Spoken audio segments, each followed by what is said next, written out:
لو مهتم بأخبار التطبيقات وعايز تعرف وظيفة كل تطبيق وما عندكش وقت تخش على بلاي ستور عشان تعرف وظيفة كل تطبيق، خش على القناة عندي وانا هقولك مميزات وعيوب كل تطبيق. اشترك في القناة دلوقتي ومش هتخسر خالص اي حاجة.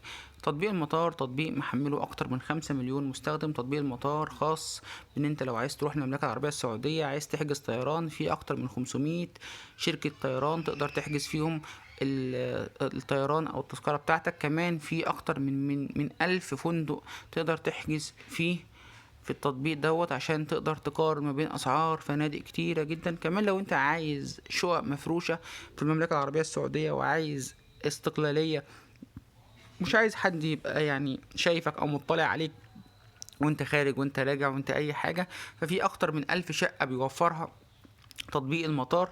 هتقدر عن طريق التطبيق دوت تستمتع بخصومات وكوبونات موجودة على التطبيق. اغلب الناس اللي اشتركت في التطبيق وحاولت ان هي تحجز طيران بتقول ان في تذاكر طيران ارخص من كده. حتى الفندق نفسه في تطبيق المسافر ممكن يبقى احسن منه وارخص منه في